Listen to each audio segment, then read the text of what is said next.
میں حاضریاں ہوں گی، آئے زمانہ ہماری آنکھوں میں آنکھیں ڈال کے ہم سے پوچھے کہ ہمارا مذہب کیا ہے،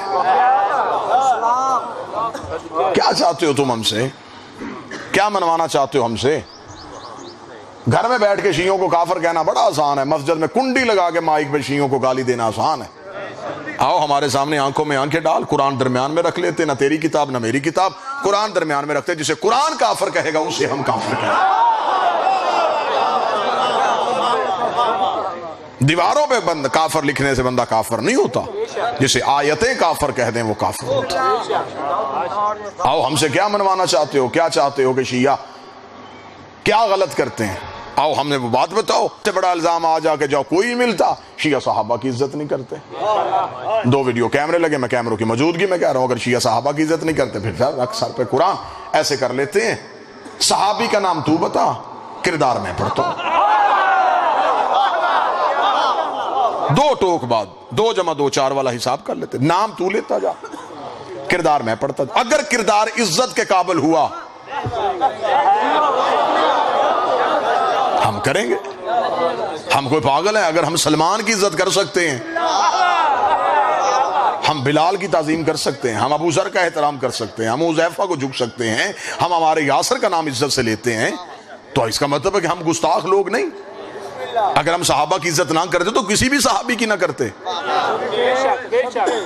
اگر ہم چند بندوں کو چھوڑ رہے ہیں تو اس کا مطلب ہے کسی وجہ سے چھوڑ رہے ہیں۔ ہم سے وہ وجہ پوچھ۔ حد ہو گئی، مدینے سے نکالنے والا بھی صحابی، نکلنے والا بھی صحابی، قتل کرنے والا بھی صحابی، قتل ہونے والا بھی صحابی۔ جو صفین میں فقیر شام کے لشکر میں تھے وہ بھی صحابی، اور جو امیر صبح و شام کے لشکر میں سے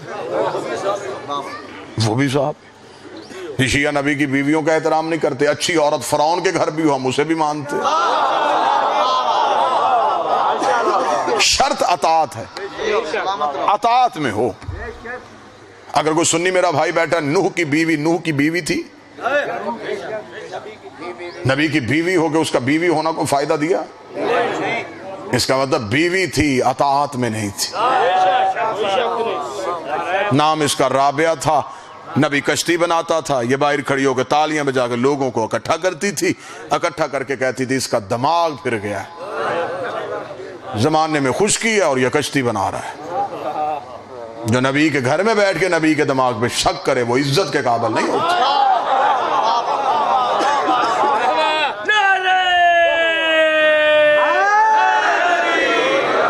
سادہ ذہن بیٹھے، اور ایک نبی نوح نبی کے گاؤں میں رہتی تھی، غریب عورت تھی۔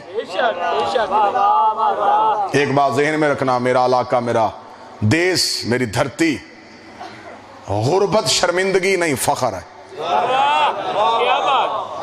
اللہ غربت دے تو شکر کیا کرو، اس نے امتحانوں سے بچایا ہوا۔ غریب ہو تو شکر کرنا، اللہ سے جب بھی مانگنا، رزق مانگنا، دولت نہ مانگنا۔ میں نے بڑے بڑے امیر بندے دیکھے، ان کے سامنے کھانا رکھو وہ کہتے جی میری مجبوری ہے میں یہ کھا نہیں سکتا۔ کیا فائدہ ہوا ایسی دولت کا جس نے رزق سے محروم کر دیا؟ اللہ سے جب بھی مانگنا، رزق مانگنا، دولت نہ مانگنا۔ غریب ہو فخر کیا کرو۔ علی کے سامنے ایک شخص نے آ کے کہا یا علی تجھے ماننے کا فائدہ کیا، گھر سے غربت ختم نہیں ہوتی۔ علی کے چہرے کی رنگت تبدیل ہو گئی، فرمایا حق کے امام کے سامنے جھوٹ بکتا، تجھے شرم نہیں آتی؟ اس نے کہا مولا کیا؟ فرمایا کیوں کہتا تو غریب ہے، تیرے گھر میں قیمتی چیز پڑی ہے، بجا کے بیچ۔ اس نے کہا مولا تیری عزت کی قسم میں میرے گھر میں کھانے کے برتن بھی بک گئے، میرے گھر میں تو کوئی قیمتی چیز نہیں۔ علی نے کہا میری آنکھیں دیکھ رہی ہیں تیرے پاس یہ قیمتی چیز، چل بازار میں سودا نہ کر، علی کو دے دے، علی قیمت دیتا ہے۔ اس نے کہا یا علی حکم کرے، وہ چیز کون سی ہے؟ علی نے کہا میری ولایت مجھے واپس کر دے، میری محبت مجھے واپس کر دے، تو کائنات کی وہ خزانہ بتا، میں علی تجھے لا کے دیتا ہوں۔ اس نے ایک نظر علی کا چہرہ دیکھا، دیکھنے لگا یا علی کائنات کی دولت دے، میں تیری جوتی کی نوک پہ رکھ کے وار دو، مجھے وہ دولت چاہیے نہیں جس سے تیری محبت چھن جائے۔ علی نے کہا اتنی قیمتی چیز پاس رکھ کے خود کو غریب کیسے کہہ رہا؟ تو کائنات کا امیر ہے کہ تیرے پاس علی کی ولایت ہے۔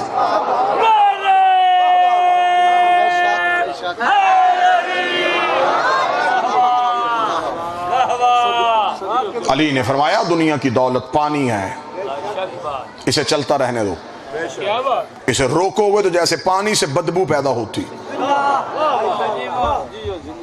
علی فرماتے ہیں تمہارے ہمسائے میں کوئی بھوکا سویا رہے اور تو پوری رات مصلے پہ بیٹھا رہے تو عبادت کرے گا، تسبیح تجھ پہ لعنت کرے گی۔ یہ ہے حقوق العباد۔ علی فرماتے ہیں تو گھر میں کھانا کھانے لگے اور تیرے سامنے دو برتنوں میں تو علیحدہ علیحدہ کھانے آ جائیں تو سمجھ لے آج کسی اور کا رزق تیرے دسترخوان پہ آ گیا ہے۔ آج کوئی بھوکا سویا ہے اور اس کے حصے کا تو کھا رہا ہے۔ صدقہ بندوں نے 10 روپے دینا ہوتا ہے، فقیر کا 15 منٹ انٹرویو لیتے ہیں۔ مرزا جی میں ٹھیک کہہ رہا ہوں، 10 روپے صدقہ دینا ہوتا ہے، میں معاشرے کی بات کر، 15 منٹ انٹرویو لیتے ہیں۔ ہاں بھئی تو کام کیا کرتا ہے،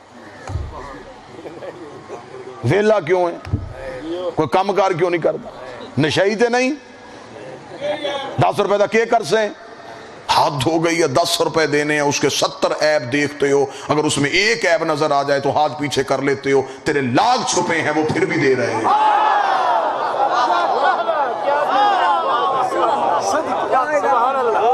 اگر عیب دیکھ کے دیتے ہو تو اگر وہ عیب دیکھ کے دے پھر تو لقمے کے اہل بھی نہیں۔ جناب موسیٰ اپنے گھر میں بیٹھے تھے یا موسیٰ کے دربار کے سامنے سے ایک بندہ گزرا، اللہ کے نبی نے اپنے صحابیوں سے کہا یہ جو گزر کے گیا نا اس نے مر جانا ہے آج۔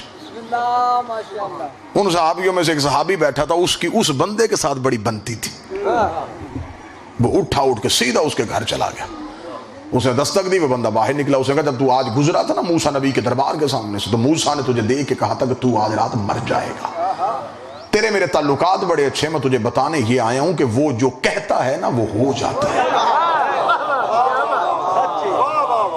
وہ اللہ کا نبی ہے، اس کی زبان بغیر وحی کے نہیں بولتی، تو لہٰذا تیرے میرے تعلقات اچھے ہیں، تجھے بتانے اس لیے اگر کسی کا کچھ دینا ہے یا لینا ہے وہ اپنا حساب پورا کر، تو مر جائے گا۔